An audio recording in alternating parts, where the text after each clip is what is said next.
Hello po mga mahal kong listeners. Magandang araw po sa inyong lahat. Ako po ulit ang inyong tagapagsalaysay, si Miss Winnie, at ito ang ating kwento. Ano? Patitirahin mo rito sa bahay natin, yang anak mo sa labas ha, Wancho? Nababaliw ka na ba ha? Ana mahal, intindihin mo naman ako. Alam ko mabigat to sa loob mo. Pero sana naman, pumayag ka na. At bakit ako papayag na titira sa atin yung bunga ng kataksilan mo sa akin noon ha? Wala nang ibang mapupuntahan ng anak ko, Anay. Bakit? Wala bang sariling bahay yung kabit mo dati ha? Pwede namang sa bahay ng lolo at lola niya yung batang yun ha? O di kaya sa mga kamag-anak nila? Bakit hindi siya dun tumira? Bakit dito pa sa atin? Wala ni isa sa kanila ang naninirahan dito sa probinsya, Ana. Lahat sila nasa syudad. Tinakwil na rin siya ng lolo't lola niya ron. At wala rin mga kamag-anak niya ang gustong kumupkup sa kanya. Kaya nga ayokong patirahin dito yung anak mo eh. Dahil alam kong masama talaga ang ugali ng batang yon. Nagmana sa kabit mong, sumalangit nawa kung nasan man ang kaluluwa ngayon. Pumayag ka na, mahal. Kahit pagbalibalik ta rin pa natin ang mundo, anak ko pa rin siya. At kailangan ko pa rin magpakaama sa kanya. Sana naman maintindihan mo ko. Sana, maintindihan mo rin ako na hindi ko kayang makita araw-araw ang bunga ng kataksilan mo sa akin noon, Wancho. Alam kong napatawad ko na ang ginawa mo kasi matagal na yon. Pero sobra naman yung dito pa talaga titirang batang yon. Parang araw-araw na akong sasampalin ng masamang nakaraan yan eh. Hindi ko pwedeng pabayaan ang anak kong yun, Ana. Alam mo namang pinagbabayaran ko na ang lahat ng maling nagawa ko noon. Napatawad mo na nga ako, hindi ba? Oo, pero kalapastanganan na yung dadalhin mo pa rito sa bahay yung batang yun. Ano bang kailangan kong gawin para mapapayag kita? Wala kang gagawin dahil kahit anong pilit mo, hindi ako papayag sa gusto mong mangyari, Wancho. Malaki na yung anak mo. Ilang taon na nga ulit ang batang yon? 25 na siya. Oh, kita mo na? Matanda na nga yan eh. Bakit hindi na lang siya maghanap ng trabaho at buhayin ang sarili niya? Tutal, kasalanan niya naman kung bakit siya tinakwil ng lolo at lola niya eh. Sobrang pasaway at basagulero yon, hindi ba? Mahal, alam kong kaya niyang buhayin ang sarili niya. Pero ako ang nakikiusap sa kanya na tumira rito, dito sa atin sa probinsya. Para na rin maging payapa naman kahit papano ang buhay niya. Masyadong magulo na dun sa syudad eh. Hindi ko alam kung anong pumasok sa utak mo't naisipan mo ang bagay na yan, Wancho. Pumayag na rin ang anak ko na dito siya lilipat sa atin. Pero kung ayaw mo talaga, Ana, mapipilitan akong hanapan siya ng apartment na ako ang magbabayad. Ayan, apartment. Mag-apartment na lang siya. Teka, pero bakit ikaw rin ang magbabayad ha? Gusto ko lang bumawi sa anak ko, mahal. Kailangan ko talaga ang pangunawa mo ngayon. Buwisit na buhay ito, oo! Sobrang lakas ng pagmamaktol ko ng mga sandaling yon. Matindi talaga ang pagtutol ko sa gustong mangyari ng asawa ko. Pero sa huli, talo pa rin ako. Nanaig pa rin ang pagiging haligi ng tahanan niya. Desisyon niya pa rin ang nasunod. Itago niyo na nga lang po pala ako sa pangalang Ana. Tawagin niyo na lang pong Wancho ang asawa ko. Nasa edad 50s na po kami ngayon ng asawa ko at nabiyayaan kami ng 4 na anak. 3 lalaki at 1 bunsong babae. Nag-asawa na po ang 3 kong anak na lalaki na nasa malayo na rin nakatira kasamang sarili nilang pamilya. Ang bunsong babae ko naman po naiwan sa poder ko. Itago na lang po natin siya sa pangalang Jana, 20 years old. Nay, narinig ko po ang usapan niyo ni tatay kanina. Okay lang po ba kayo? Mukha ba kung okay ha? Siyempre hindi. Pasensya na po inay. Pero pagbigyan niyo na po si tatay, kawawa naman po si kuya eh. Kuya? Sinong kuya? Sino pa nga po ba? Si Kuya Jason po. Hoy Jana, hindi mo kapatid ang lalaking yon ha? Huwag mong kinukuya-kuya. Nay naman half-brother ko pa rin po siya. Tsaka isa pa po, mas matanda po siya sa akin ng 5 taon. Kaya syempre, magkukuya pa rin po ako. Basta, ayokong marinig yan. Hayaan niyo na pong lumipat dito sa atin si Kuya Jason, inay. Gusto ko rin po siyang makabanding. Hindi pa po kami nagkikita ng personal eh. Kahit sa social media po, hindi pa nga po kami nag-uusap eh. Bakit naman gugustuhin mo pang makabanding ang isang hindi mo naman tunay na kapatid? At saka isa pa, basagulero yon, kaya siya tinakwil ng lolo at lola niya. Sabi-sabi lang naman po yung basagulero siya, inay. Hindi pa naman po natin talaga totoong kilala si Kuya Jason eh. Huwag niyo naman pong husgahan kaagad. Basta, ayoko sa batang yon. Kung ako lang talagang masusunod sa pamamahay na ito, hindi talaga ako magpapatira dito ng batang bunga ng kababuyan. Ako okay lang po sa akin na may bago akong kasama rito sa bahay. Ang boring kaya rito. Mag-isa lang po ako tuwing may lakad kayo ni tatay sa business nyo. Mas maganda po yung may kasama naman ako para hindi ako masyadong mabagot. Hay, ewan ko sa'yo, Jana. Nagkasundo pa talaga kayo ng tatay mo, ha? Hindi naman po sa ganon, Nay. Sadyang excited lang po akong mamit na sa wakas ang isa ko pang kuya. Bakit ba gusto mo pang dagdagan ng kuya mo, ha? Puro naman lalaki ang mga kapatid mo. Syempre, may asawa na po silang lahat eh. Wala na akong maaalila rito sa bahay. Ayan ka eh. Masyado ka kasing in-spoil lang tatay mo. Sumakit na lang ang ulo ko sa konsumisyon sa asawa at bunso kong anak. Nagdaan pang ilang araw, hindi man lang ako sinabihan ni Wancho kung ano ang araw ng dating ng anak niya. Isang umaga, bigla na lang niya akong pinagbihis kasi pupunta na raw kami sa bus terminal para sunduin si Jason. Halos magtagpo na tuloy ang kilay ko dahil sa inis. Buti na lang at may pasok si Jana nung araw na yun kaya hindi na siya nakasama pa sa amin. Medyo may kaya kami sa buhay kaya may kotse kami ng asawa ko. Yun na nga ang ginamit namin para sunduin ang batang yon. Pagdating namin sa bus terminal, saktong nandun na si Jason at naghihintay na sa amin. Kaya bumaba na ang asawa ko ng sasakyan. Sinenyasan niya akong bumaba na rin pero nagmatigas ako. Wala akong panahong makipagplastikan sa anak niya sa labas. Kanina ka pa ba rito, iho? Nasa 10 minuto pa lang po. Naku, buti naman at hindi kami masyadong natagalan. Nagugutom ka na ba? Gusto mo bang kumain muna tayo bago umuwi? Hindi na ho. Busog pa naman ako eh. Sigurado ka? Ilang oras ba ang biyahe mo kanina? Mga 5 oras po. Naku, matagal din yun ah. Sigurado kang hindi ka nagugutom? Hindi po talaga. Ayos lang ako. Wancho, halika na! Hindi naman daw nagugutom kaya umuwi na tayo nang makapagpahinga naman yung anak mo. Sige mahal. Iho, oo nga pala. Kasama ko ang tita Ana mo. Sige, batiin mo siya. Tara na po. Gusto ko na magpahinga eh. Hindi ako makapaniwala sa ugaling pinakita ni Jason. Lalong uminit ang ulo ko dahil sa pagdedma niya sa akin. Unang kita ko pa lang sa kanya ng personal na bastusan na kagad ako. Mukhang maayos naman ang pakikitungo niya sa asawa ko pero halatang hindi sa akin. Dahil doon, pinag-drive ko na lang kagad pa uwi ang asawa ko habang pigil-inis kong pinakikinggan ng usapan nila. Mukhang pumayat ka ng konti, iho ah. Noong huli kitang nakita medyo malaman ka pa nun. Marami lang po akong pinagkakaabalan sa buhay, tay. Talaga? Tulad ng mga racket ko po habang nag-aaral. Kinailangan ko pong magtrabaho eh. Ano namang mga trabaho ang pinapasukan mo sa syudad, anak? Kahit ano po. Hindi naman siguro yan illegal, ano? Hindi naman po ako kriminal, tay. Biro lang, iho. Kumusta nga pala ang pagpaprocess mo ng mga papeles sa dati mong eskwelahan? Naayos mo na ba lahat? Opo, dala ko na po lahat. Pwede na akong lumipat ng eskwelahan dito sa inyo. Ano? Lilipat ka ng eskwelahan dito? Oo, tita. Malamang. Alangan naman babiyahe ko araw-araw papasok sa eskwelahan sa syudad. Hoy Jason, hindi ko gusto yung tono ng pananalita mo ha? Mahal. Siyempre naman kailangan pa rin tapusin ni Jason ang pag-aaral niya. Sayang naman kasi, graduating student na siya eh. Sa edad niyang yan, dapat nakagraduate na nga siya at may maganda ng trabaho eh.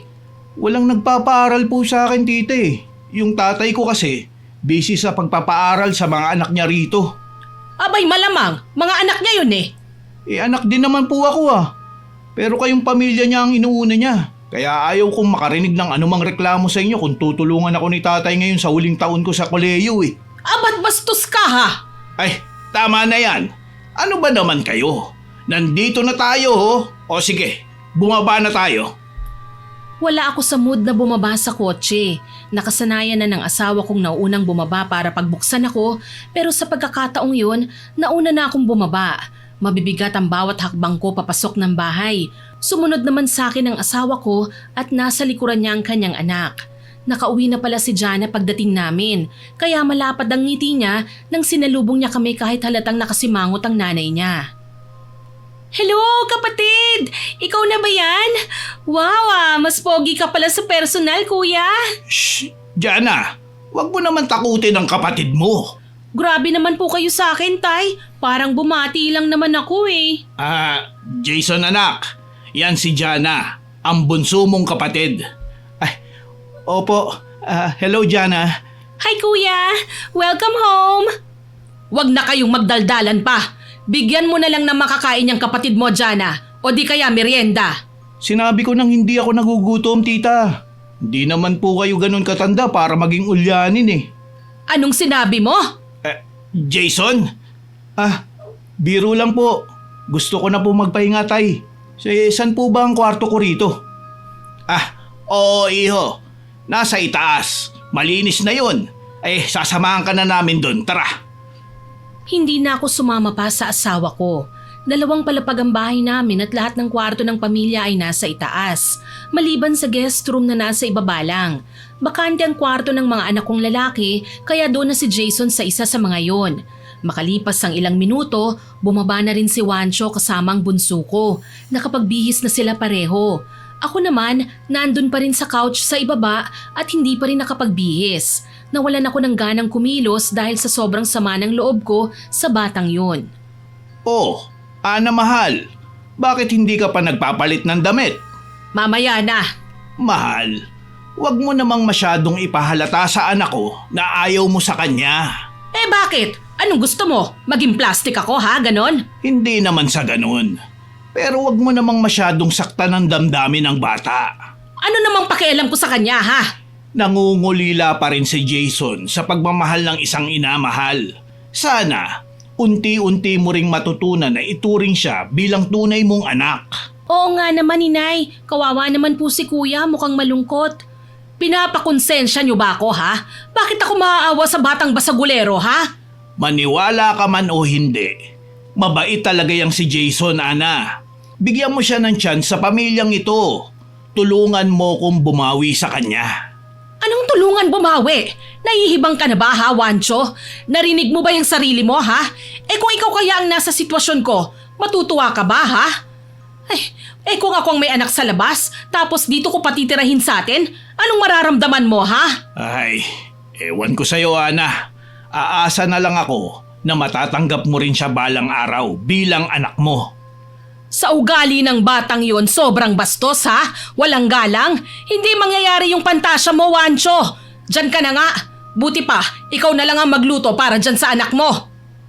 Nay, teka lang po. Hintayin niyo naman po ako.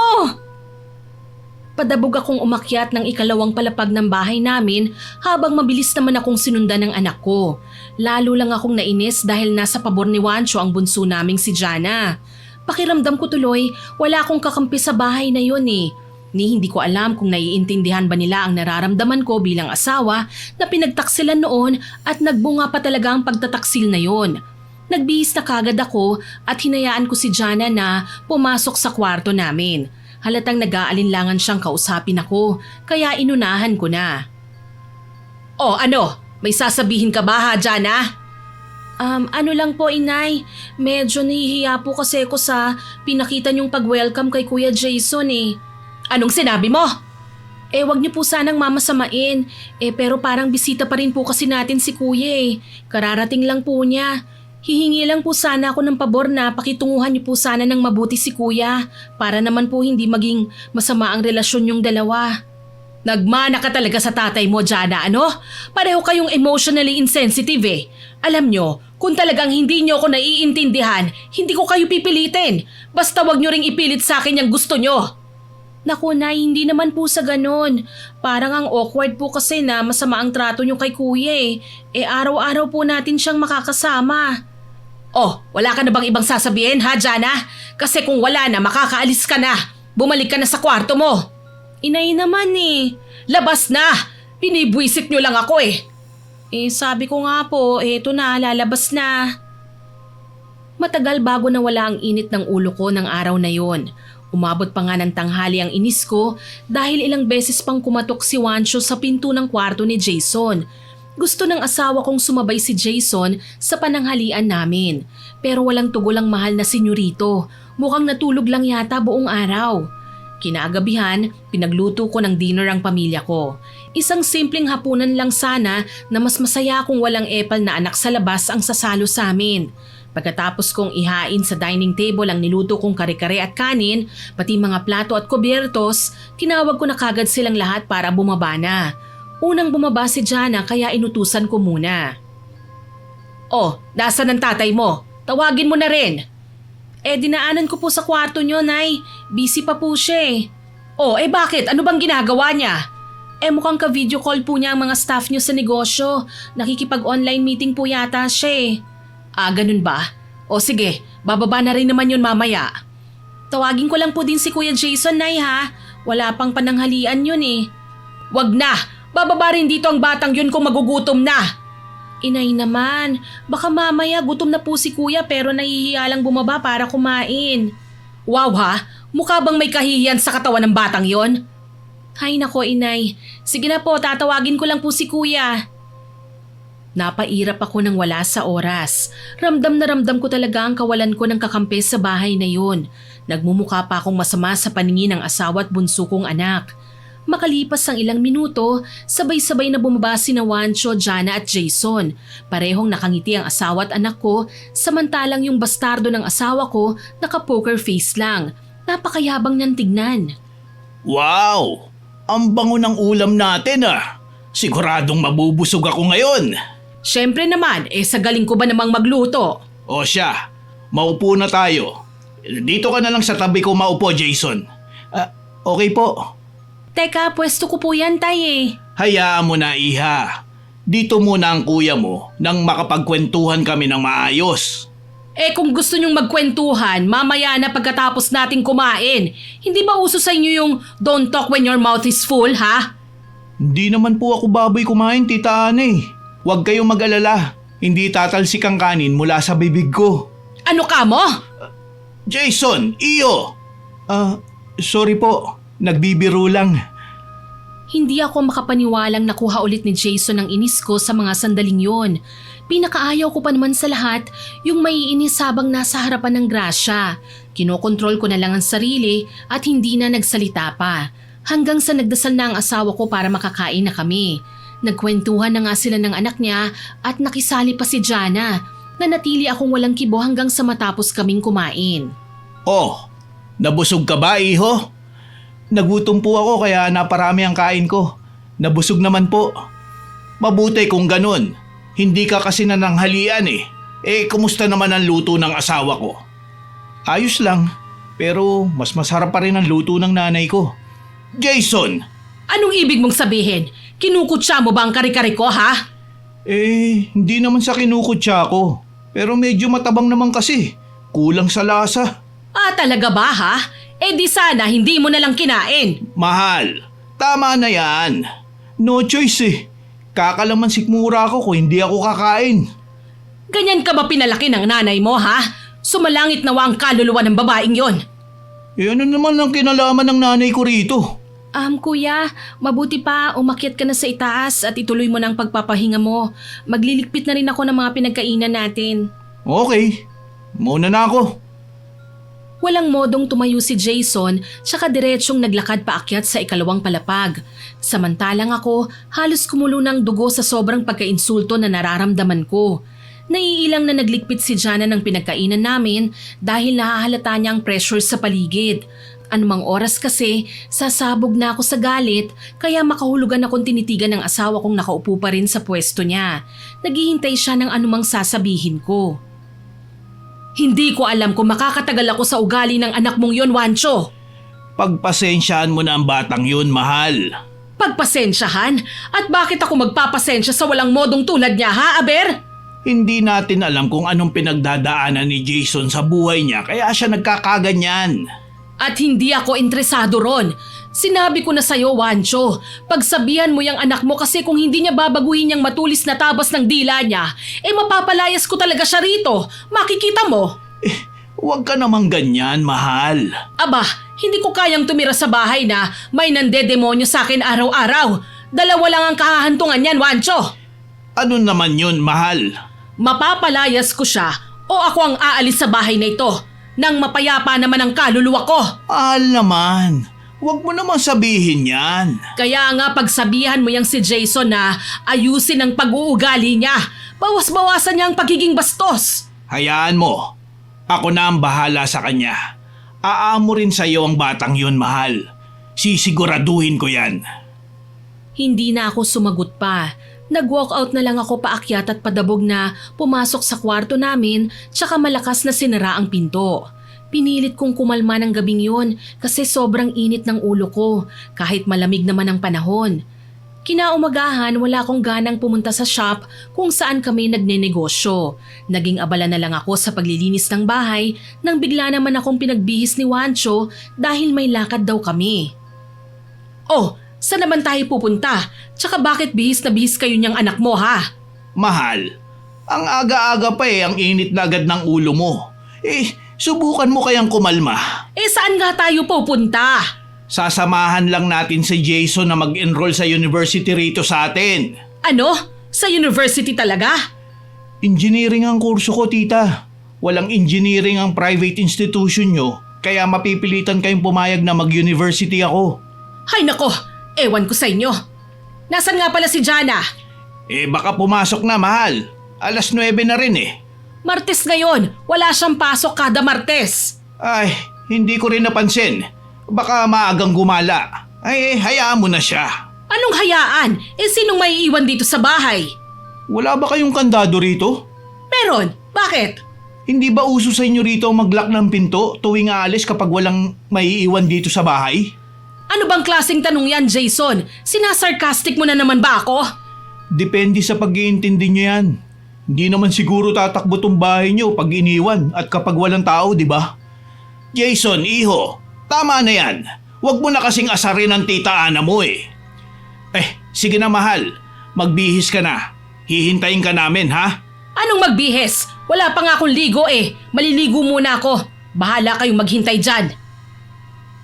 Gustuhin ko mang bagalan ang kilos ko, hindi ko na lang ginawa kasi ako lang din naman ang maiinis. Mabilis kasi talaga akong kumilos Sa aming dalawa ni Wancho, siya ang mahinhin. Hindi nga ako umabot ng 10 minuto para maligo, natatapos na kaagad ako. Hindi rin umabot ng 10 minuto ang pag-aasikaso ko ng sarili kaya lumakad na nga rin kami kaagad. Pinuntahan naming tatlo din ng engineering department. Late enrollee si Jason kaya medyo komplikado ang process ng pag-e-enroll. Pero hindi ko na pinroblema yon. Personal naman namin kakilalang din kaya sa huli na-enroll pa rin kagad namin ang bastardong yon. Medyo malaki ang gastos para sa mga libro at uniform mo, iho. Oo nga po dadaan na muna ako sa bangko, ha? Magwi-withdraw lang ako. Kung ganon, tara na at nang makapag-grocery na rin ako. Nagdala ka ba ng budget para sa grocery, mahal? Hindi, bakit? Ano?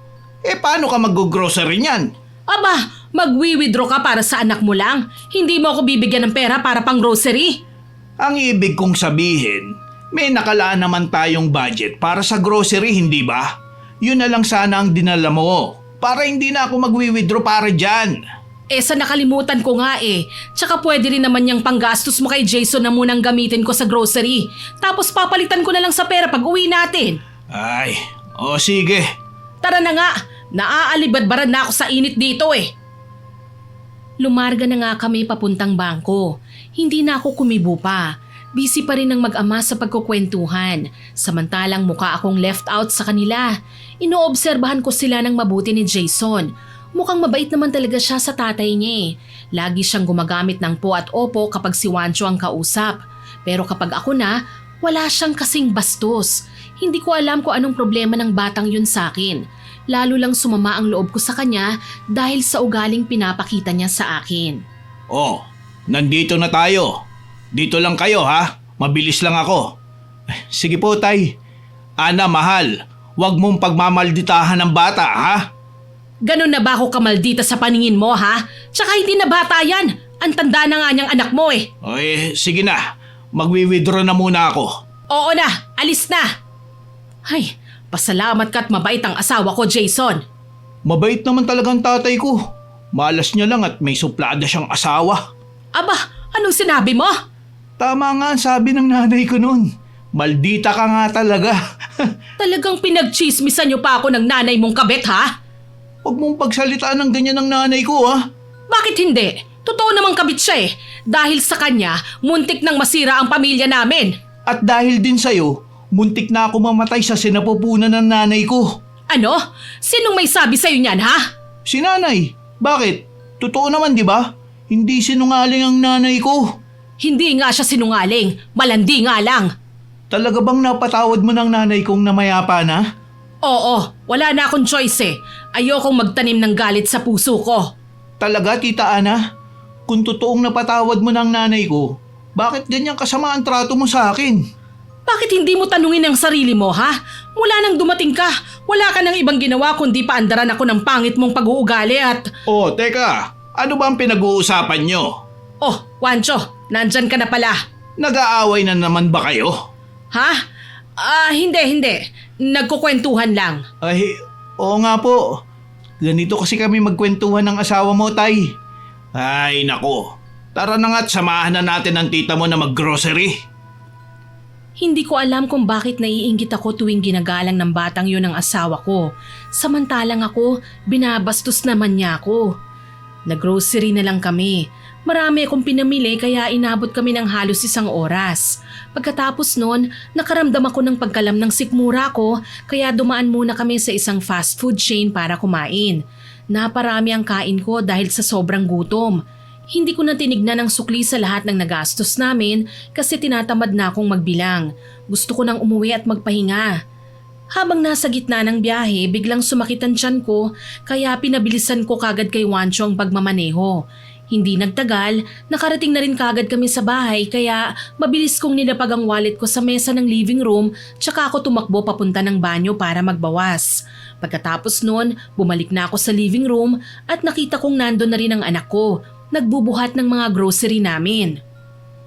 Oh, Nay, anong nangyari sa inyo? Ayos lang po ba kayo? Ayos lang ako, Iha. Medyo naparami ang kinain ko eh. O siya, magpatulong ka na kay Jason sa pag-a-arrange ng mga yan sa kusina, ah? Po? Umakyat na po si Kuya sa kwarto niya, Nay. Ano? Aba talagang tamad nga ang batang yon, ah. Ayos lang po. Tinutulungan naman po ako ni tatay sa pagbubuhat eh. Nasaan ang tatay mo? Bumalik po ulit sa kotse para kunin ang huling karton ng mga pinamili nyo. O siya, sige. Akyat na muna ako, ha? Teka lang po, Inay. Yung pitaka niyo po sa mesa, pakalat-kalat. Ay, oo nga pala. Pagkatapos kong kunin ang bag at wallet ko, umakyat na kagad ako at nagbihis. Tsaka ko lang binilang ang sukli.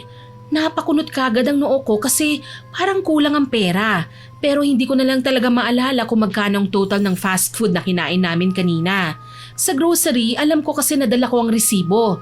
Pero sa fast food, naiwan lang yata yun ron at hindi pa nga ako nagbibilang ng sukli nun. Malalim tuloy akong nag-isip para alalahanin kung magkano ang sinukli sa akin ng staff kanina para sa pagkain namin. Oh, mahal. Bakit parang ang lalim yata ng iniisip mo dyan? Hindi ko kasi matandaan kung magkano yung sinukli ng staff kanina sa fast food eh. Bakit? Kulang ba? Hindi ko nga matandaan, pero pakiramdam ko may kulang talaga. Sigurado ka ba? Paano ako magiging sigurado kung hindi ko nga matandaan? Hindi naman ganun kamahal ang binayaran natin kanina eh. Pero hindi nga umabot sa 500 tong sukli eh. Baka nagkamali talaga sila ng pagsukli sa'yo. Oo nga eh, yun din ang naisip ko. Gusto mo bang balikan natin? Ano? Ayoko nga, pagod na ako no. Gusto ko nang magpahinga. Tsaka isa pa, nakakahiya namang magreklamo kung walang matibay na basihan. Kung ganun, di hayaan mo na. Mag-ingat ka na lang sa pag-check ng sukli sa susunod. Baka maubos na lang bigla ang pera natin dahil dyan.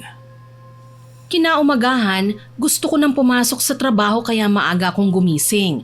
Empleyado ako ng sarili naming negosyo ng bigasan. 4 ang branch ng bigasan namin sa iba't ibang lugar. Pero syempre, doon lang ako pumapasok sa main branch na nasa lugar lang din namin. Sabay kaming papasok ng asawa ko gaya ng nakagawian. Bago kami makaalis ng bahay, hinarangan muna ako ni Jana. Bihis na bihis siya at hindi ko alam kung papasok ba sa eskwelahan o makikipag-date sa boyfriend niya. Nay, Tay, aalis na po ba kayo? Oo anak, bakit? May kailangan ka ba? Ano po kasi, hihingi po sana ako ng pera. Ano? Ubus na bang allowance na binigay ng tatay mo sa'yo? Oo nga, Iha. Wala pang 1 linggo ah. Hindi pa naman po. Ano po kasi, anniversary po namin ng boyfriend ko ngayon. Hihingi lang po sana ako ng konti para pandagdag. Ikaw ang gagastos sa date nyo ng boyfriend mo, Jana? Ay, kuya, gising ka na pala? Bakit ikaw ang gagastos babae ka? Wala naman sa pagiging babae o lalaki yon kuya. Gusto ko lang ding mag-ambag. Ganyan pala kayo rito sa probinsya. Gagastos ang babae. Wala nga sinabi yan sa kasarian eh. Palagi akong nililibre ng boyfriend ko. Kaya gusto kong bumawi ngayong anniversary namin. Bakit ba ha? Lalaki nga ang mas dapat nagagastos sa anniversary, Jana. Ano ba naman yung boyfriend mo? Hindi marunong magpakalalaki? Naiinis na ako sa'yo kuya ha. Sinabing gusto ko lang tumulong sa gastos namin sa date eh. Hindi ba pwedeng mangyari yon ha? Tsaka hindi ko naman sinabing ako lahat ang gagastos eh. Saan mo ba napulot yan? Talaga ba? Ano kayo? 50-50? Yun nga ang gusto ko. Bakit naman? Ano bang masama doon? Hindi ba't ganun naman dapat? Ewan ko sa inyo. Wala naman akong alam kung paano makipag-date ang mga taga-probinsya eh. Wala kang ang alam eh, kaya tumahimik ka na lang dyan. Oh, Jason, Jana. Tama na yan ha? Ano't nag-aaway na kayo riyan? Si kuya po kasi itay eh. Huwag mo nang pakialaman ng anak ko, Jason. Hindi naman ikaw ang hinihinga ng pera eh. Sabi ko nga tatahimik na ako. Wancho, bigyan mo na nga ng pera yung anak mo. Sige, sana'y sapat na itong 5,000 ha?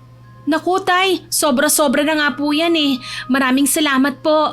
O siya, mag-iingat ka anak ha? Huwag kang magpapagabi umuwi ha, Jana? Gusto ko nandito ka na ulit sa bahay bago pa kami umuwi ng tatay mo. Maliwanag ba? Opo, inay. Aalis na po ako. Ingat din po kayo, ha? Ay, teka lang, anak. Bakit po, nay? Aba, nag-absent ka ba sa klase mo para makipag-date, ha? Si nanay talaga, syempre hindi po. Half day lang po ang klase namin ngayon. Mamayang hapon pa po magsisimula. Ganun ba? Akala ko lumiban ka na eh. Sige, alis na at aalis na rin kami. Papasok na rin po ako, tay. Sige, iho. Good luck sa klase mo, ha? Unang araw mo ngayon. Huwag ka mag-alala. Dahil may officer sila na magtutur sa'yo sa unang araw. Ay, opo, tay. Mauna na ako, ha?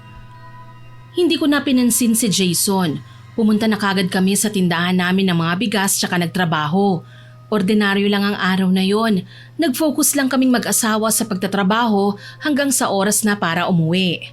Dumaan muna kami sa palengke para bumili ng karne para sa hapunan namin. Pero bago kami makarating sa palengke, madadaanan namin ang university na pinapasukan ni Jason. Pagdaan namin doon, may kumpulan ng mga estudyante malapit sa gate nila. Mukhang may kaguluhang nangyayari. Na-curious ako kung anong meron, pero hindi na kami nakichismis pa. Nakakahiya naman. Pagdating namin sa bahay, sa kusina kagad ako dumiretso pagkatapos kong magbihis. Nagluto kagad ako. Makalipas ang ilang oras, natapos ako sa pagluluto at siya namang pagdating ni Jason galing sa eskwelahan. Nagulat ako sa itsura niya. Jason, anong nangyari sa'yo? Bakit ganyan ang itsura mo? Wala. Nadapa lang. Nadapa? Anong nadapa? Marami kang pasasa mukha oh. Wala ito. Aba, ikaw na bata ka ha? Nakikipagsuntukan ka ba ha? Pwede ba? Huwag ka makialam. At bakit hindi ha? Nasa pamamahay pa rin kita. Ana, mahal. Anong nangyayari't sumisigaw ka? Yan, tignan mo yung anak mong basagulero. Mukhang nakipagrambulan yata sa first day of school niya eh. Hindi ako nakikipagrambulan ha. Anong tawag mo dyan sa ginagawa mo ha? Nakikipagsuntukan lang. Isa lang ang kalaban ko, kaya hindi rambulan yun. One-on-one ang tawag doon, tita. Abat, nakita mo na, Wancho? Kita mo kung paano siya sumagot-sagot? Napakawalang modo talaga! Jason, iho, ano ba nangyari at nakipagsuntukan ka kagad? Unang araw mo pa naman sana. Naasar po ako eh. Ayaw ko kasi ng mga taong mayabang. Sino ba yung nakalaban mo? Classmate mo ba? Hindi ko po alam. Hindi ko naman kilala ang gagong yun. Ay, naku naman iho. Diyos ko kang bata ka! Tignan mo ang napala mo, oh! Mukha kang tambay na binugbog ng mga lasenggo. Magbihis ka na nga ron! Oh my gosh, kuya! Anong nangyari sa'yo? Nandito ka na rin lang, Jana. Tulungan mo na yung kapatid mong gamutin ang mga sugat niya. Oo naman po. Para saan pat nursing student ako. Pero ano munang nangyari sa'yo, kuya? Huwag ka na magtanong. Gamutin mo na ng to mga lintik na sugat na to. Ang init naman ng ulo mo ngayon. Sino naman ang matutuwa sa lagay kong to? Oy, ano ba? Tama na yan at kumilos na kayo. Ang dami nyo pandada eh. Nakaramdam ako ng konting awa sa batang yon dahil mukhang nasaktan talaga siya. Pero nanaig pa rin ang inis ko dahil unang araw pa lang niya sa klase may kasuntukan na kagad. Talagang pinatulayan lang ni Jason na basagulero siya. Hindi ko tuloy alam kung aamuhin ko ba o raratratan ng bunganga ko. Pero nauwi ako sa pananahimik na lang para wala ng gulo. O nga pala, tay. Kulang daw ang perang binigay nyo para sa total payment ng mga libro eh. Ano? Talaga? Kulang pa pala yun? Opo eh. Nagbago raw kasi kami ng curriculum. Bakit hindi yan nabanggit ng din mo nung nag-i-enroll tayo? Nakalimutan niya raw sabihin eh. O siya, bibigyan kita sa susunod. Di pa naman siguro yan kailangan na kagad, ano? Hindi ko po alam. Hindi ko natanong eh. Gusto kong sumabat sa usapan nila pero hindi na lang. Baka kung ano-ano pang masasakit na salita ang mabitiwan ko laban sa batang yon. Huwag niya lang talaga kaming i-scam ng mga bayarin niya sa eskwelahan kasi siguradong malilintikan siya sa akin. Wala akong pakialam kahit kampihan pa siya ng asawa ko. Nagdaan ng ilang araw, wala pa ring pinagbago si Jason. Bastos pa rin siya at walang modo. Madalas na nga akong nai-stress dahil sa konsumisyon sa kanya. At dahil doon, naisipan kong bisitahin muna ang inay kong matanda na para makahinga naman ako sa bahay. Mag-isa na akong nag-drive papunta sa bukid ni inay. Nagpaalam naman ako sa asawa ko pero hindi na niya ako masamahan dahil inaasikaso niya ang negosyo namin. Nag-grocery din muna ako para sa nanay ko. Pagdating ko ron sa bukid, sinalubong ako kagad ni inay ng isang matamis na ngiti at mahigpit na yakap. Ano ba naman iha? Bakit hindi ka nagsabi na dadalaw ka pala rito? Hindi tuloy ako nakapagluto ng paborito mong kakanin para sa'yo. Naku nay, wala po yun. Biglaan lang po kasi ang pagpunta ko rito eh. May dala nga po pala akong konting grocery para sa inyo. Naku, salamat naman anak. Pagpalain ka nawa. Salamat po. Kumusta po kayo rito? Inaalagaan ba kayo ng mabuti ng mga kapatid ko? Huwag mong alalahanin yon, iha. Ayos lang ako rito. Sigurado ho ba kayo? Hindi ho ba kayo pinababayaan nila kuya at ate? Hindi naman, iha. Magkapit bahay lang naman kami ng mga kapatid mo eh. Mabuti naman ho kung ganon. Ay, oo nga pala. Anong sadya mo't napadalaw ka, iha? Mag-isa ka pa ha? Nag-away ba kayo ng asawa mo ha? Nako, hindi naman po inay. Masama lang po ang loob ko. Sa asawa mo? Bakit naman anak? Hindi naman po sa ganon. Ano lang po sa amin po kasi nakatira ngayon ng bastardo niya. Tapos kay sama pa ng ugali. Ano? Talaga iha? Yung anak ni Wancho sa dati niyang kabet ha? Opo inay. Naku, pumayag ka naman ba? Wala po akong choice. Gustong bumawi ni Wancho sa anak niya. Kahit pagbalik-balik na rin pa po ang mundo, anak pa rin po niya kasi yun, kahit nabuo naman yun sa kababuyan. Nako, totoo bang masama ang ugali ng batang yun? Sobrang sama po. Nako, pero mabait naman po siya sa tatay niya. Sadyang masama lang po ang trato niya sa akin. Siguro dahil masama rin ang trato mo sa kanya. Sino naman pong asawa ang magiging mabait kagad sa anak nila ng kabit ng asawa niya? Kung sa bagay, may punto ka naman anak. Ano nga ulit ang pangalan ng batang yon? Jason po. Parang gusto ko yatang makita ang Jason na yun ah. Pwede mo ba akong isama mamaya pag uwi mo, iha? Saktong-sakto rin at maubos na ang maintenance kong gamot eh. Bibili lang din ako sa pharmacy. Talaga po? Walang problema, inay. Ako na po ang sasalo niyan sa mga gamot nyo. Naku, salamat, iha. Pero magpapahatid din ulit ako pag uwi ko rito, ha? Wala pong problema, inay. Pero mamayang hapon na po tayo bababa ng bayan, ha? Gusto ko pong makapag-relax dito eh. Sige lang, anak. Ipagluluto na lang din muna kita ng paborito mong kakanin. Ngumiti ako sa nanay ko. Tinuturing niya pa rin akong prinsesa kahit may 4 na anak na ako at matanda na rin. Ako kasi ang bunso sa aming magkakapatid eh. Hindi ko na nga namalayan ng oras. Hapon na kaya bumaba na ulit ako ng bayan kasama ang nanay ko. Kotse ang dala ko samantalang nagmomotor lang si Juancho papunta sa tindahan namin. Hindi niya naman ako hahayaang pumunta sa bukid ng nakamotor lang, lalo't na't maganda rin ang kalsada sa amin. Medyo madilim na nga ang paligid nang makarating kami sa bahay. Inakay ko pa ang inay ko pero nagulat kaming dalawa sa bumungad sa amin pagpasok. Ang anak kong si Jana at ang bastardong si Jason nagsisigawan. Nag-aaway ang dalawa.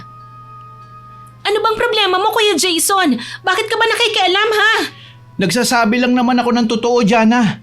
Ayaw mo ba nun? Nalaman mo na kagad na manluloko yung boyfriend mo. Hindi nga sabi ko niloloko ng boyfriend ko eh. Sabi nga nakita ko siya na may kasamang ibang babae. Bakit ba ayaw mong maniwala, ha? Dahil alam kong hindi niya kayang gawin yun sa akin. Tsaka isa pa, hindi mo naman kilala kung sino yung babaeng kasama niya. Baka naman tamang hinala ka lang. Baka classmate niya lang yun, o pinsan niya, o baka nga kapatid niya eh. May classmate bang nanghahalik sa chicks, ha?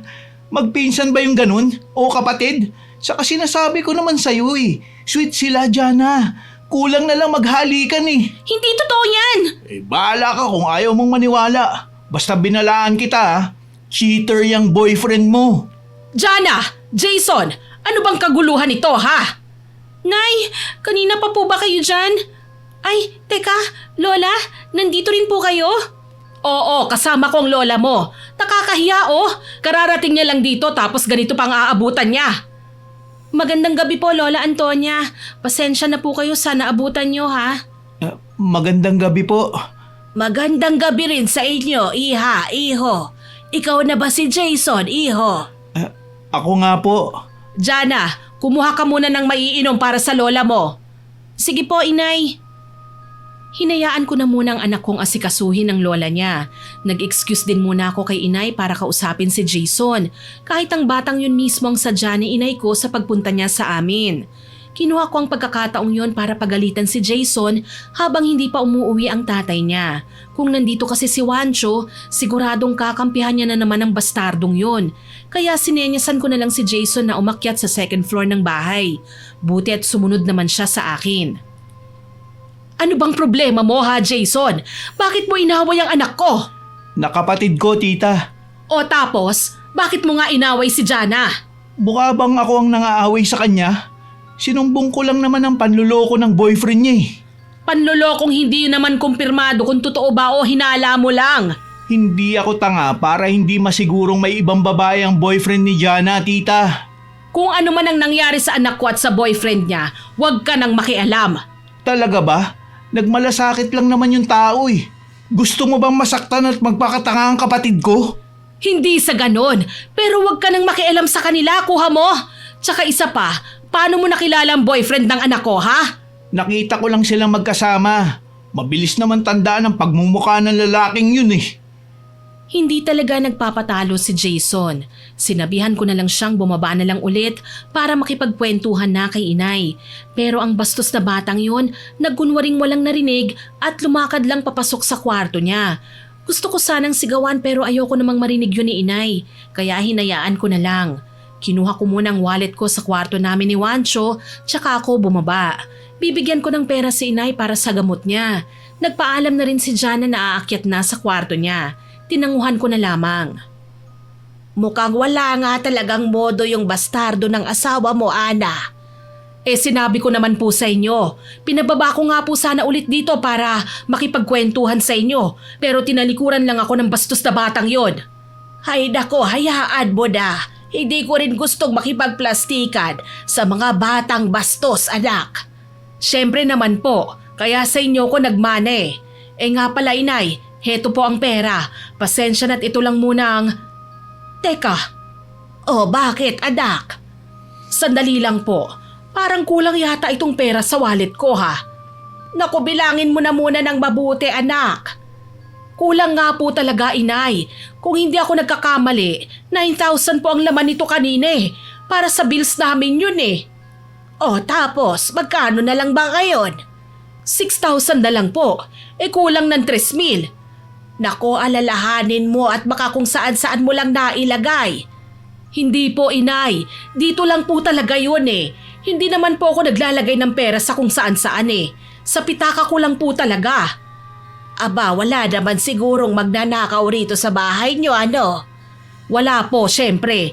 Kami-kami lang naman po ang nandito eh. O baka naman may nangungupit kang anak, iha. Hindi rin naman siguro ang asawa mo kasi ikaw naman ang pinapahawak niya ng pera nyo sa negosyo, hindi ba? Opo, ako nga po. Kung ganon, tanungin mo sina Jana at Jason. Baka isa sa kanila ang nangungupit nun. Hindi naman po ganun ang bunso ko, inay. Buti pa, tatawagan ko na lang si Wancho na umuwi na. Isa pa yon, ang tagal umuwi.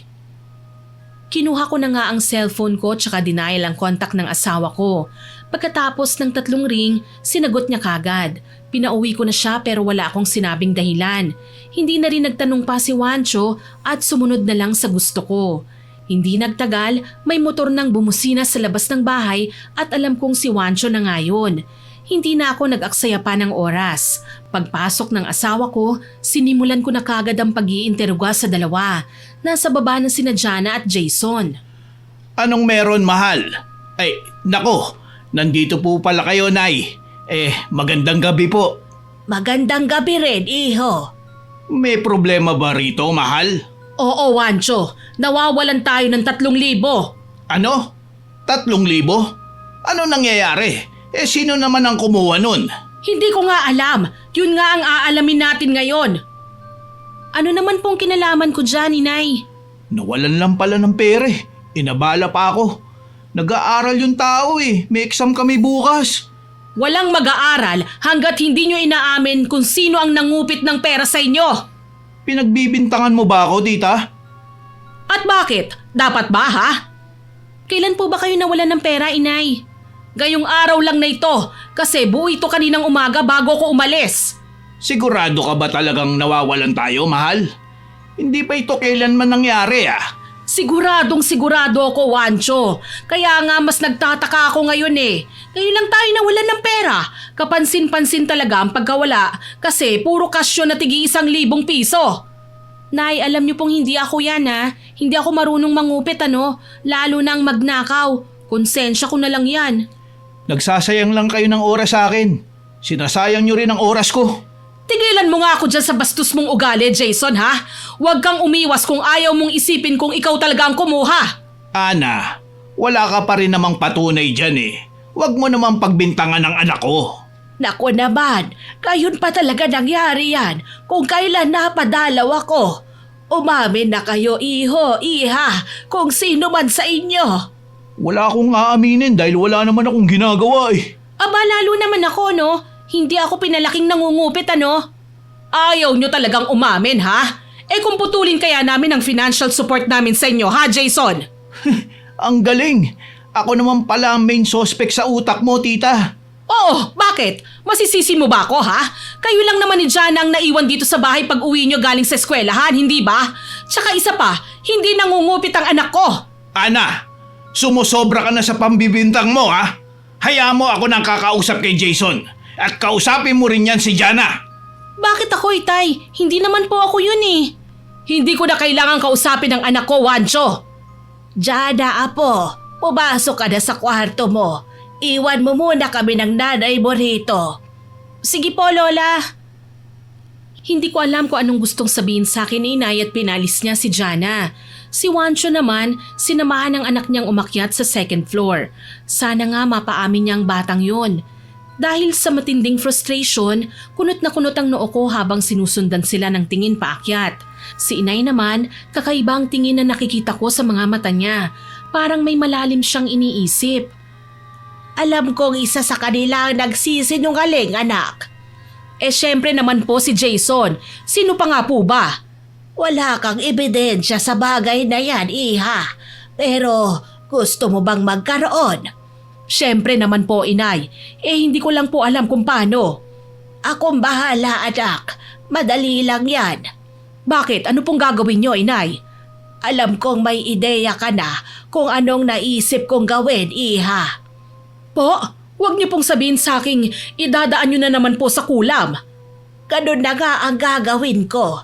Naalala mo noong bata pa kayo at may nagnakaw ng manok natin? Hindi natin alam kung sino. Pero nung gumamit ako ng kakayahan ko sa pangkukulam, nalaman natin kung sino ang nagnakaw. Kaya yun din ang gagawin ko ngayon, iha. Ano, papayag ka ba? Hindi naman po siguro yun ikapapahamak ni Jason, ano? Huwag kang mag-alala, iha. Konting sakit lang ang ibibigay ko. Yun kung si Jason ba talaga. Kasi kung sino ang tatamaan ng sakit mula sa akin, siya ang tunay na nangupit ng pera mo. Kinakabahan ako sa ideyang yon, pero pumayag na lang ako sa bandang huli. Hindi lihim sa pamilya namin ang pagiging mangkukulam ng nanay ko. Alam din yun ni Juancho. Mahigpit na pinagbabawal sa akin ng asawa ko na makialam ako at maging mangkukulam din kagaya ni nanay. Alam kong magagalit siya kung malalaman niya yon, kaya sinabihan ko si inay na sikreto lang namin yon. Gusto ko lang patunayan sa sarili ko na si Jason talaga ang kumuha ng pera. Kailan po natin gagawin yon, inay? Pag-uwi ko, iha. Kung ganon, ihahatid ko na po kayo pa uwi bukas pagkatapos nating bumili ng supplies nyo ng gamot. Oo, sige anak. Magpaalam ka na rin sa asawa mo na ihahatid mo ulit ako pa uwi bukas. Opo, wag nyo nang alalahanin pa yon. Ana, mahal. Oh, nandyan ka na pala. Kumusta ang pakikipag-usap mo kay Jason? Umamin na ba? Huwag mong husgahan ang anak ko. At talagang pinagtatanggol mo pa, ha? Dahil masyado ka namang naging bias At bakit? Alangan namang si Jana ang kumuha nun. Tingin mo ba magagawa yun ng anak natin? Nako, wag na nga kayong mag-away pa. Kayo talaga. Mabuti pa magluto na kayo ng hapunan dahil nagugutom na rin ako. Ay, sige po, inay. Pasensya na po. Ako na muna magluluto, Ana. Samahan mo na muna riyan si inay. Hindi na ako pumalag pa. Noong gabing yon, hindi namin muling pinag-usapan ni inay ang tungkol sa balak namin. Pagkatapos naming maghapunan, doon ko na pinatulog si inay sa silid ni Jana. Hindi pa kasi nalinisan ng ibang kwarto roon ng mga anak kong lalaki, lalo na't sobrang tagal na yung hindi nagagamit. Kinaumagahan, nagpaalam na ako sa asawa ko. Medyo nag-aalinlangan pa si Juancho na payagan akong umalis kasi umuulan noon, pero nagpumilit ako. Idinahilan ko na gusto nang umuwi ni inay kaya pumayag na rin siya. Bumili na rin ako ng maintenance na gamot ni inay tsaka ilang pagkain na pwede niyang i-stock para pang merienda. Hindi na ako nagtagal pa't bumiyahe na kami pa uwi ng bukid. Pagdating namin doon, tsaka ko lang napansin na wala palang signal. Kinagabihan, handa na si nanay para simulan ang kanyang orasyon. Pero bago siya nagsimula, hindi ko na iwasang magtanong para makasiguro. Nay, sigurado po ba kayong hindi ito ay kapapahamak ni Jason? Wala pang kasiguraduhan kung sino talaga ang nangupit sa pera mo, iha. Pero wag ka nang mag-alala pa riyan. Ipinapangako ko sa'yo na simpleng sakit lang itong ibibigay ko. Siguraduhin niyo lang po, ha? Huwag niyong masyadong ipahalata. Lagot din po ako sa asawa ko pag nalaman niya ito Hindi niya malalaman kung hindi mo aaminin sa kanya, iha. Sige po. Kailan po pala magsisimula ang pagtalab ng kulam niyo, inay? 24 oras ito, kaya bukas ng gabi pa magsisimulang tatalab. Bago pa gumabi bukas, dapat makauwi ka na sa inyo para malaman mo kung sino talaga sa kanila ang salarin. Sige po, inay. Pero paano po magagamot ito? Automatic na po ba na mawawala kapag tinigilan na nyo? Nako iha, nakalimutan mo na ba kung paano ang takbo ng pangkukulam ko dati sa magnanakaw ng manok natin? Hindi ko naman po tanda ang lahat ng detalye no, Inay. Tsaka isa pa po, sobrang bata ko pa po noon. Nakalimutan ko na po. O siya, hindi siya gagaling kung hindi ko magagamot ng personal. Kaya anumang oras, pwede mo siyang dalhin dito para gamutin ko. Pero tandaan mo, iha, huwag mong sasabihin kinulam ko, ha? Opo, Inay. Hindi ko po talaga sasabihin. O sige, pwede ka nang lumabas ng kwarto ko, anak, nang makapagsimula na ako sa orasyon ko. Sige po. Nang mga oras na yon, hindi ko alam kung ano ang nararamdaman ko. Nag-aalala ako na excited din. Excited akong mabunyag ang pangungupit ni Jason. Pero nag-aalala rin ako kasi baka madisgrasya siya kung sakaling magkamali ng orasyon si nanay. Kaya nagtiwala na lang ako sa kanya na magiging matagumpay pa rin yun. Kinaumagahan nagpaalam na ako kay inay. Tinanong ko muna kung ayos lang ba ang pakiramdam niya pero mukhang okay naman kaya umuwi na ako. Nag-alala na rin ako at baka nagtataka na ang asawa ko kasi hindi ako nakauwi kagabi. Hindi nga ako nagkamali. Pagdating ko sa bahay, sinalubong ako ni Wancho na galit ang kanyang tono ng boses. O Ana, mabuti naman at marunong ka pa palang umuwi. Wancho! Bakit ngayon ka lang ha? Bakit nakapatay ang cellphone mo? Hindi tuloy kita makontak. Nag-aalala ako sa'yo. Ay, pasensya ka na. Hindi naman nakapatay ang cellphone ko eh. Wala lang talagang signal doon. Wala naman palang signal eh. Bakit hindi ka umuwi kagabi? Kung wala lang ako inaasikasong negosyo, sinundan na sana kita ron sa bukid. Wag ka nang magalit. Nandito na naman ako eh, oh. Hindi ka nagpapaalam sa akin na hindi ka uuwi. Malay ko ba kung umuwi ka pala pero bigla ka nang na-hold up sa daan? Ay nako, grabe ka naman, Wancho. Napaka-OA mo naman. Ayos lang ako, ano? OA na pala ngayon na mag-alala sa kaligtasan ng asawa niya? Ay nako, oo na, sorry na. Huwag ka nang magalit dyan. Huwag mo nang uulitin yun ha. O siya, maiwan na muna kita rito at papasok na ako sa tindahan natin. O sige mahal, hindi na muna ako papasok ngayon ha. Magpapahinga lang ako. Tinanguhan lang ako ng asawa ko tsaka siya seryosong naglakad palabas ng bahay. Wala akong ibang ginawa nung araw na yon kundi maghintay na sumapit ang gabi. Nasa eskwelahan pa rin pareho sina Jana at Jason. Nang dumating na rin ang pinakahihintay kong oras, hindi na ako mapakali habang naghahanda ako ng hapunan namin. Nakauwi na rin si Jana at nagbihis na sa kwarto. Gusto ko pa sanang tanungin kung bakit siya ginabi ng uwi kasi baka nakipag-date na naman pero pinagpaliban ko na lang. Ang asawa ko naman maagang umuwi kasi napagod din sa tindahan. Nasa kwarto lang siya at nagpapahinga muna. Maya-maya pa, habang hinihintay kong maluto ang ulam namin, nakita kong lumabas ng kwarto si Jason. Balot na balot ang buong katawan niya at mukhang may sakit, kaya kinabahan ako. Mapapatunayan ko na tama ang hinala ko, kaya nilapitan ko siya para kausapin. Jason? Tita. Anong nangyayari sa'yo? Bakit balot na balot ka yata? Wala ito tita. Anong wala? May sakit ka ba ha? Trangkaso lang. Talaga? Bakit? Saan mo nakuha yan? Naulanan po ako kahapon pagpasok ko sa eskwelahan. Hindi kasi ako nag-tricycle eh. O tapos? Anong tapos? Sigurado ka bang nakuha mo lang yan sa ulan kahapon ha? Oo, bakit? May problema ba ron? Wala naman. Hindi kasi kapani-paniwala eh. Kalalaki mong tao tapos magkakasakit ka kagad sa simpleng ulan? Tao pa rin ako na may mahinang immune system, tita. Kahit lalaki ko. Wala yun sa kasarian. Bakit ba? Sigurado ka bang yan lang ang nararamdaman mo, ha? Wala ka ng ibang masamang nararamdaman, ha? Bakit mo ako tinatanong ng ganyan? Hindi ka naman siguro concern sa akin, oh. Wala naman. Nandito ka na lang rin lang. Tawagin mo ng asawa at anak ko. Ilang minuto na lang kakain na tayo. Maya-maya paluto ng ulam namin kaya muli ko silang tinawag. Ang tagal kasing bumaba eh. Kumunot ang noo ko nang makitang sina Wancho at Jason lang ang pumanaog ng hagdan. Kaya tinanong ko kung nasan si Jana. Sabi ni Jason, busog na raw kasi nilibre ng maagang dinner ng boyfriend niya. Gumagawa rin daw ng assignment kaya hindi na bumaba. Tumango na lamang ako. Pagkatapos namin kumain, tsaka ako kinausap ang asawa ko tungkol sa matinding duda ko kung sino ang nangupit ng pera namin. Hinintay ko munang makabalik si Jason sa kwarto niya bago ako nagsalita. Wancho, sa tingin ko kailangan nating mas pag-ingatan ng pera natin. Bakit naman? Alam mo naman, kahit nasa kwarto na natin ang pitaka ko, nakupitan pa rin ako ng 3,000, hindi ba? Tapos? Anong tapos? Alam mong malakas ang kutob kong si Jason ang kumuha nun. Pareho nating hindi kilala ang tunay na pagkatao niyang anak mo, Wancho.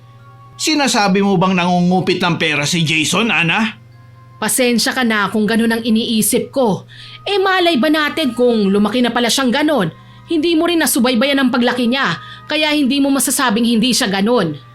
Masyado nang malala ang pambibintang mo, Ana.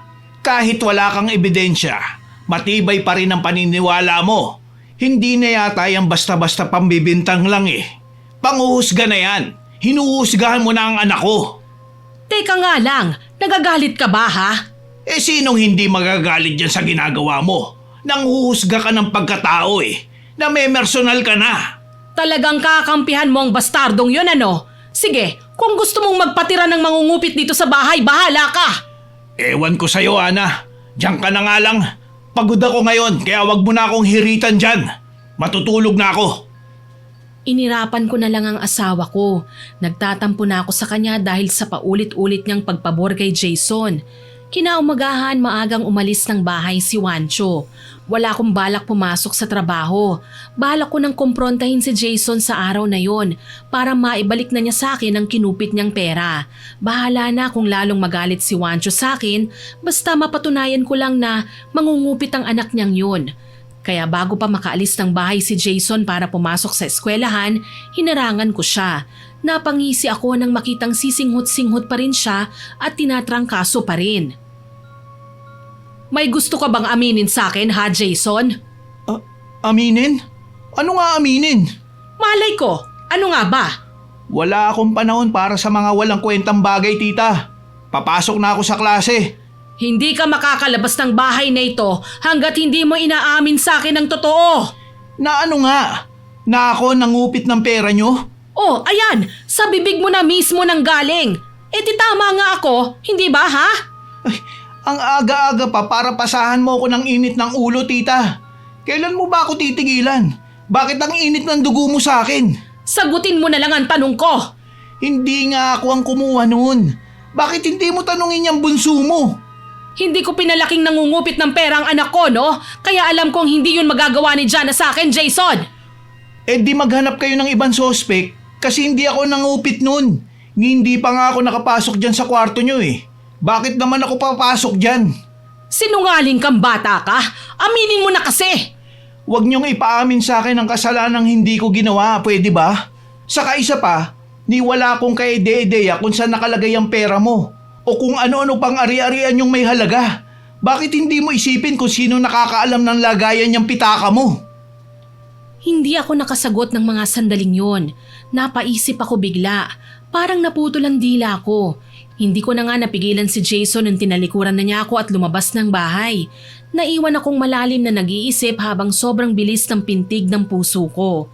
Napatingala ako sa ikalawang palapag ng bahay namin. Si Jana. Maliban sa asawa ko, syempre si Jana lang ang may alam kung saan ko nilalagay ang pitaka. Bakit ba hindi ko kagad naisip yun?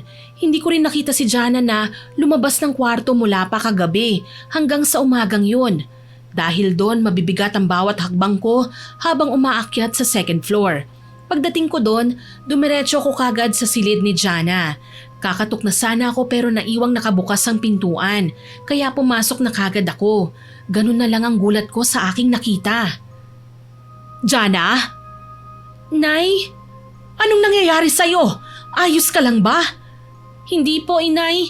Masama po ang pakiramdam ko eh. Sobrang sama. Bakit iha?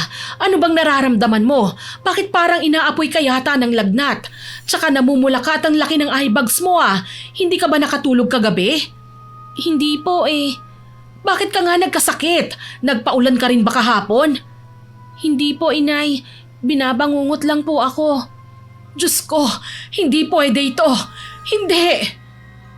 Napaatras kagad ako ng mga sandaling yon nang mag-sink in sa akin ang lahat. Lahat ng sintomas na meron sa bunso ko, swak na swak sa kulam ni inay. Dahil doon mabilis kong tinawagan ng asawa ko kahit wala pang ilang oras na pumasok siya sa trabaho. Matagal nga bago niya sinagot ang tawag ko. Hello, Ana. Wancho, bumalik ka sa bahay ngayon din! Ha? Bakit? Nasa tindahan na ako, mahal eh. Alam ko at wala akong pakialam. Basta umuwi ka na ngayon din. Nagtatrabaho ako, Ana. Bakit ba? May problema ba dyan? Oo, isang malaking problema. Bakit nga? Ano nangyari? Ayos ka lang ba? Tsaka ko na lang ipapaliwanag sa'yo kung nandito ka na, okay? Huwag ka ng maraming tanong dyan. Bilisan mo na lang. Oo na. Heto na't lalabas na. Uuwi na ako. Mabuti. Mag-iingat ka sa pagmamaneho, ha? Bye! Nay, bakit hindi niyo po sinabi kay tatay na may sakit ako para makabili po siya ng gamot sa pharmacy na madaraanan niya? Hindi scientific drugs ang kailangan mo, Jana. Po? Ano pong ibig niyong sabihin? Hindi ko alam kung paano mo nagawa sa akin ito. Ang alin po, inay? Ang husay mong magpanggap, iha. Diyan ka na nga muna't magpahinga. May mahalaga lang akong sasabihin sa itay mo. Okay po. Pinilit ko ang sarili kong kumalma kahit sa kaloob-looban ko'y gusto ko nang sigawan si Jana. Kaya lang anak ko pa rin siya eh. Ina pa rin niya ako. Hindi ko alam kung paano ko kukumprontahin ang bunso ko kaya hinintay ko na lang na makauwi si Wancho. Maya-maya pa may bumusina na kaya bumaba na ako ng living room. Nakauwi na nga kagad ang asawa ko kaya hindi na ako nag-aksaya pa ng oras. Kinausap ko na kagad siya tungkol doon pero sinikap kong wag banggitin sa kanya ang tungkol sa kulam. Ana, mahal. Sabihin mo nga sa akin kung ano nangyari. Ano bang problema at pinauwi mo ko kagad? Alam ko na kung sino ang nangupit ng pera sa atin, Wancho. Ano? Talaga? Hindi ako makapaniwala. Hindi ko inaasahang magagawa ito ni Jana sa atin. Ano? Si Jana? Kung ganun, tama ang hinala ko. Ano? Pinaghihinalaan mo ang bunso natin? Hindi sa ganun, mahal. Pero nakausap ko kasi si Jason. Nakikita ko sa mga mata niya na nagsasabi siya ng totoo nung tinanggi niya yun. Kung ganon, si Jana pala talagang nagsisinungaling. Nakausap mo na ba si Jana tungkol dito, mahal? Hindi pa. Nandyan lang siya sa kwarto niya. Talaga? Hindi siya pumasok sa klase niya? Oo, may sakit eh. Ano? Nagkasakit ang anak natin? Bakit? Anong sakit yun? Lagnat lang naman. Oo, lagnat lang yun. Hayaan mo muna siya. Huwag ka munang pumasok sa kwarto niya. Pinainom mo na ba siya ng gamot? Oo, nakainom na siya ng gamot kaya huwag mo nang abalahin pa. Nagpapahinga na siya ngayon. Sigurado ka? Baka gusto niya ng prutas o biskwit, mahal. Huwag na, Wancho. Parusa na natin yun sa ginawa niya sa atin. Ang mahalaga, nagpapahinga na siya. O sige, ikaw ang bahala. Paano mo nga pala nalaman na si Jana ang may gawa nun, mahal? Ha? Basta, nag-imbestiga lang ako. Paano nga? Kaya ba madalas kang hindi pumapasok sa trabaho? Oo, ganun na nga. Huwag ka nang magtanong kung paano. Basta ang mahalaga, nalaman ko na. Kung ganun, anong gagawin natin ngayon? Kukumprontahin mo ba siya kaagad? Tsaka na kapag gumaling na siya. O sige. Mahal, pwede bang bumalik na ako kaagad sa tindahan? Kailangan talaga ako ron eh. Ano? Aalis ka ulit? Hindi pa naman natin kukumprontahin si Jana eh. Mabuti pang magtrabaho muna ako. Para naman hindi masayang ang oras ko. Yun ay kung ayos lang sa'yo. Sige na nga.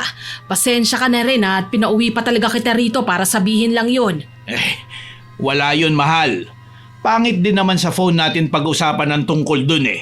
Oo Tsaka hindi na rin ako makapaghintay ng hapon sa oras ng uwian mo. Ang tagal mo kasing umuuwi Sige, mahal. I-text o tawagan mo na lang ako kung may kailangan ka, ha? Tumango ako at hinayaan na lang ang asawa kong bumalik sa tindahan namin. Hindi sana ako papayag pero bigla kong naisip na pabor nga pala yun sa akin para madala ko si Jana sa bukid. Hindi siya gagaling sa anumang gamot dito. Tanging ang kakayahan lang ni inay ang makakagamot sa kanya, kaya kailangan dalhin ko roon ang anak ko. Takang-taka tuloy si Jana nang bigla akong pumasok sa kwarto niya habang dala ko ang bag ko at nakabihis na. Inay? Bumangon ka na dyan, Jana. May pupuntahan tayo. Po, masama po ang pakiramdam ko, inay. Alam ko, at dapat lang sa'yo yan, kaya bumangon ka na. Nay, ano po bang nangyayari? Galit po ba kayo? Narinig mo ba ako? Gusto mo bang isigaw ko pa? Ang sabi ko, bumangon ka na dyan dahil may pupuntahan tayo. Bakit nga po ba kasi? Ba't ba ang init-init ng ulo nyo? Sinabi ng masama ang pakiramdam ko eh. Aba, at marunong ka nang sumagot-sagot ngayon dyan ha? Kasi wala naman po kayo sa tamang pangangatwiran eh. Lagi na lang mainit ang ulo nyo. Tignan natin kung masabi mo pa yan mamaya kapag madala na kita sa lola mong bata ka. Wala nang nagawa pa si Jana.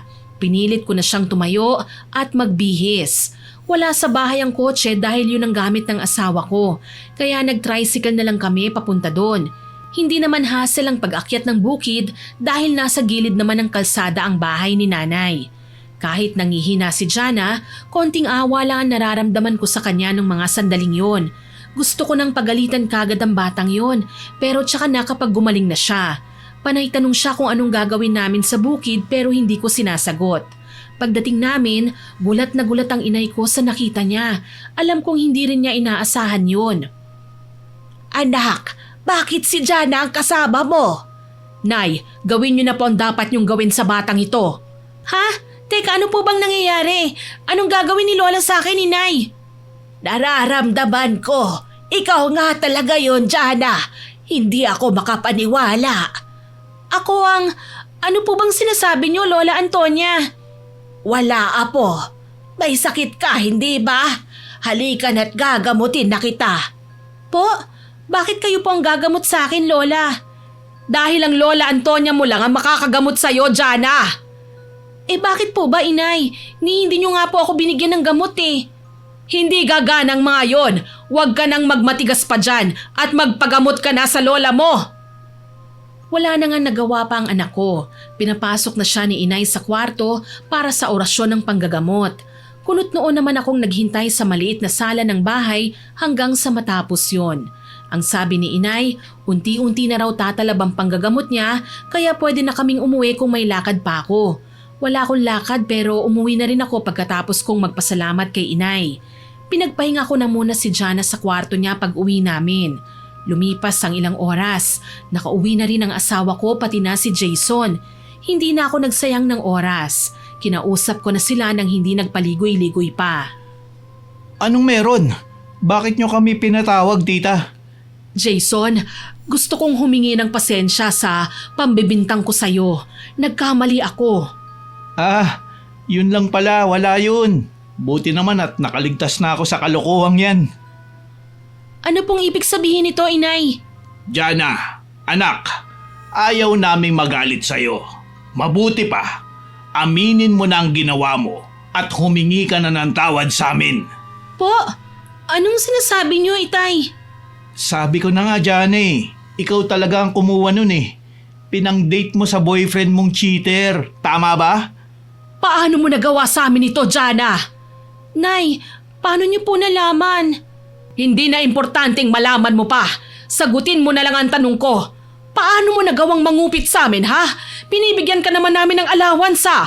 Tsaka nagpanggap ka pa talaga? Kung hindi ko pa nalaman, ayaw mo bang aminin? Mahal, kalmahan mo lang.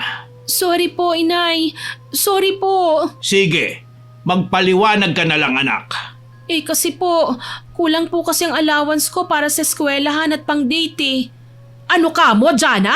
Nakukulangan ka pa sa laki ng binibigay namin sa'yo? Pasensya na po. Mayaman po kasi ang boyfriend ko at nahihiya po ako na siya lang po ang palaging gumagastos sa bawat date namin.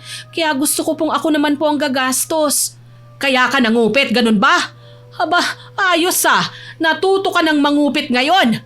Sorry po talaga, inay. Tay, promise po hindi na po yun mauulit. Siguraduhin mo lang na hindi na yun mauulit, ha? Dahil nakakahiya ka, Jana. Nakakahiya talaga. Tama na yan, mahal. Pagpahingahin na natin ang anak natin. May sakit pa yan, Iyak na lang ng iyak si Jana, kaya pinaakyat ko na siya sa kwarto niya para pagnilayan niya ang lahat ng ginawa niya. Baka nga maraming beses na niya akong kinukupitan tapos hindi ko lang napapansin. Hindi ko lang talaga matanggap na tinaraydor ako ng sarili kong anak. Nahihiya ako sa pangyayaring yun. Nahihiya rin ako sa sarili ko. Pakiramdam ko hindi ko siya napalaki ng maayos. Mabait kasi ang anak ko kaya hindi ko inaasahan na magagawa niya yun dahil lang sa pagbo-boyfriend niya. Pwede na rin po ba ako magpahinga? Pagod na po ako sa eskwelahan Sandali lang muna, Jason. Bakit? Alam mo, hindi ko pa rin talaga gusto yung ugali mo kasi ang sama ng trato mo sa akin Ganun ka rin naman sa akin, tita Oo na, pero kung babaguhin ko ba ang pakikitungo ko sa'yo, magbabago ka rin ba sa pagtrato mo sa akin? Tignan natin kung hindi nyo na ako tatarayan. Ibang klase ka talagang bata ka. Pero sana mapatawad mo ko sa lahat ng pambibintang ko sa'yo ha? Pasensya ka na, hinusgahan kita. Ayos lang po yun. Tsaka naiintindihan ko naman po yung pinagmumula ng inis nyo sa akin Wow, nagpopo ka na sa akin Pasensya na rin po at naging bastos ang pakikitungo ko sa inyo. Salamat anak.